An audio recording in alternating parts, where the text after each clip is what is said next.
Okay, so if you're here, it's probably because you've seen our shorts on YouTube or TikTok, and if you haven't, go watch them because they're hilarious. But we've done quite a few now, so we thought it might be time to do a little intro video to give you an idea of how we got started with motorcycles and why, and the bikes we chose, and that whole journey. So we'll get started and tell you about our brief history. So we started with the MSF course in April, I think. Well, actually, if we're going to do history, I would probably say it started like in the 90s and 2000s with either Eddie from Rocky Horror Picture Show or the guy in Superstar. I'll insert a picture so you know who I'm talking about. But I don't know, was there anything for you like that? Growing up, we did the dirt bikes and the little barely legal street bikes and all that fun stuff, and so just kind of getting into that at an older age on a better level than that has always been an interesting concept. Yeah, like it's almost a whole new start there. Yeah.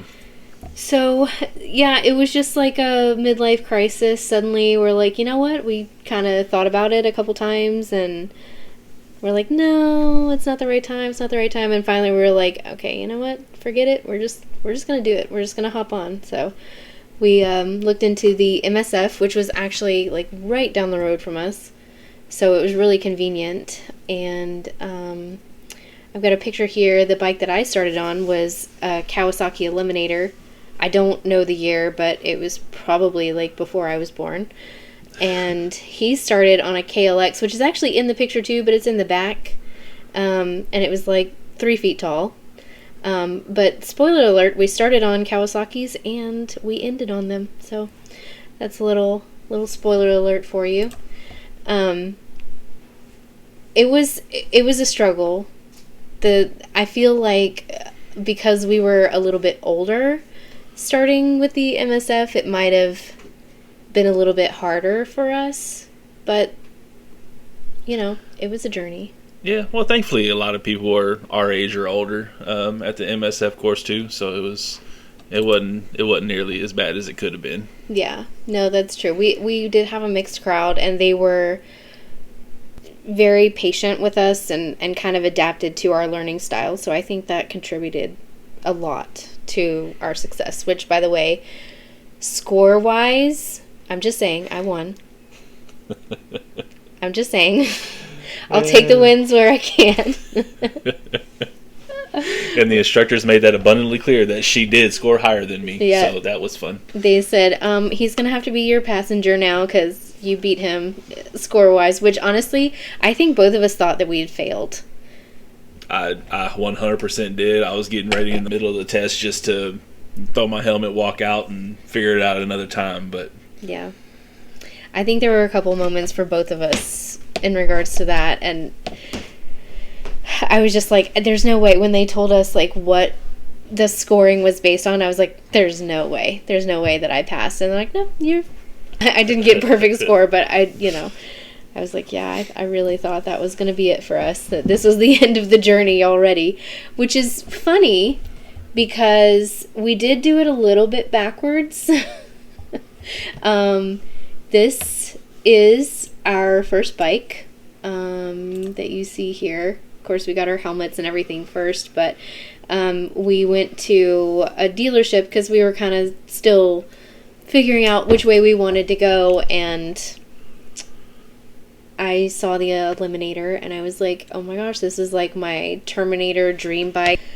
And we had a little thing, we were going to just like go all in and get 2 bikes, but we decided that what if it wasn't for one of us? So we just got the Eliminator. Yeah, and then at the dealership too, there was a 2017 Scout that was awfully tempting, but they had said it sat on the the lot for a year already, and there was issues with the odometer, so they had absolutely no idea how many miles were actually on the bike. So at the time, I just decided to go ahead and pass on that instead of taking the chance on it. Yeah, so we were like, we'll get this one, get a feel for it. If we both agree that we're into it, then we'll look for another bike later. And so this was going to be my bike because I picked it. But we both, we took turns for a little while after the MSF. We kind of, well, I say I slow rolled it. The video of him was like, he sat on the bike and 5 seconds later he was down the road. So it was just down the block and back though. Yeah. So it wasn't a very long treacherous journey. It was a couple hundred yards and back. Yeah. And so then I started getting a little more adventurous, and we have a little broken down gas station that we would go and practice at for a little bit. And I loved it. But I really got so nervous. It felt so heavy to me. And I mean, I loved the bike. I think it's gorgeous. I was just so intimidated by the weight. And I think that's probably because of, when I learned at the MSF, the bike was much smaller and lighter.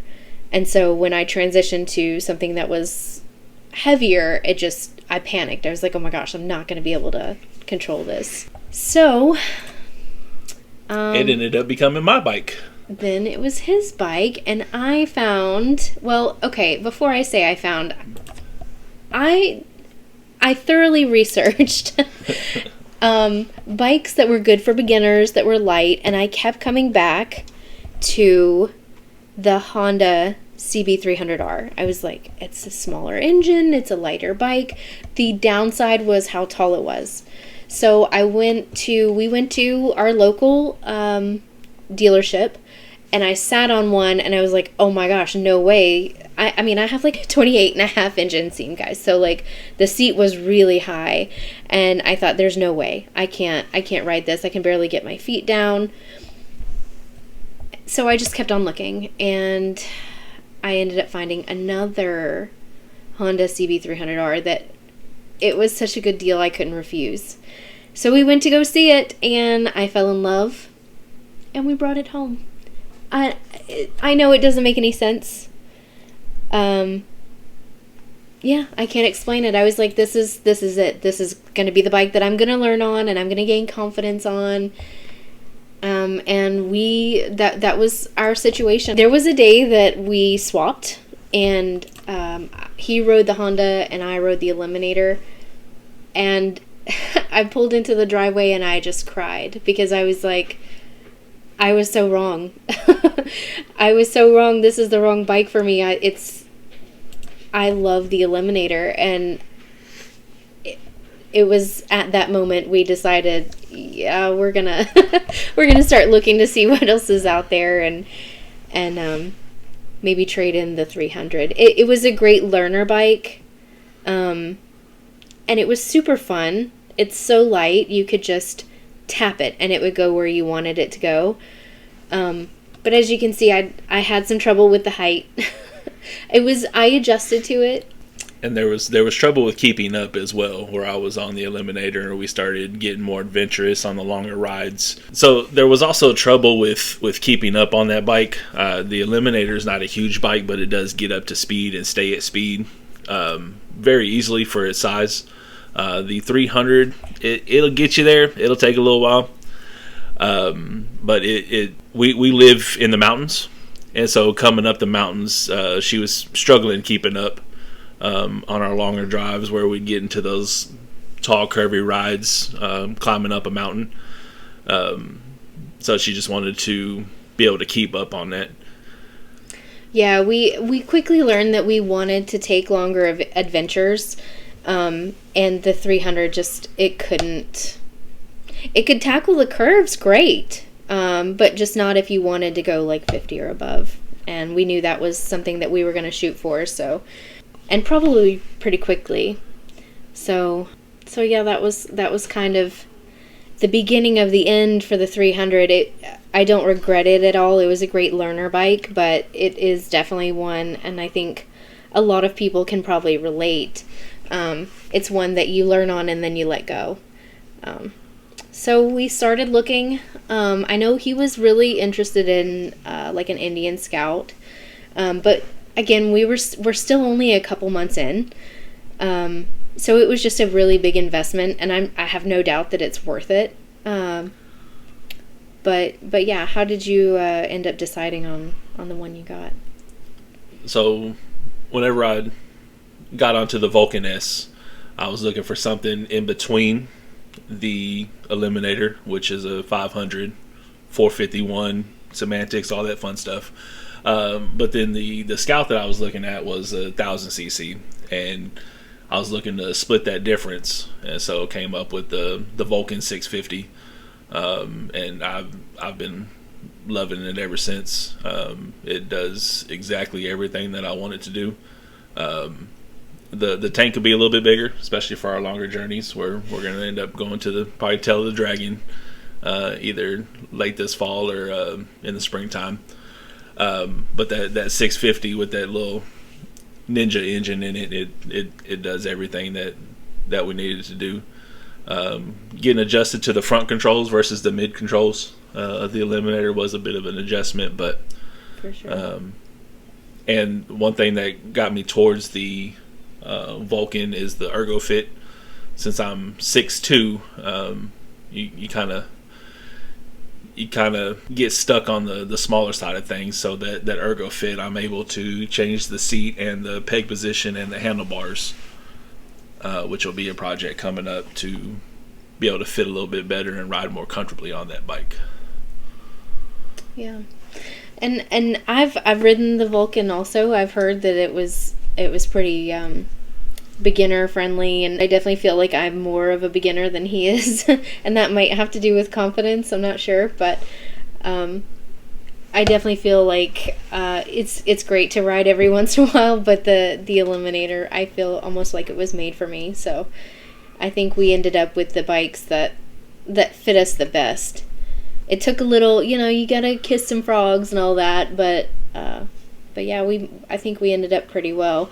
And speaking of projects, we've done a little bit of work on both of them. I did a lot of work on the 300, and now all of that work is gone. And it's pretty funny because he did some work on the Eliminator, and now it's mine, and I don't have to do that work. So he gets to start all over. And meanwhile, I'm sitting pretty. So, but I think we'll probably make another video on what we've done and maybe what we plan to do.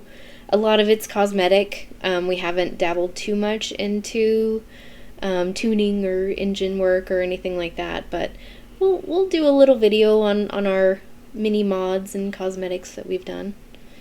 Yeah, so stay tuned. Yeah, you've enjoyed it. If you did, like, subscribe, all that jazz. So, but otherwise, we'll keep making the shorts. We'll see you there.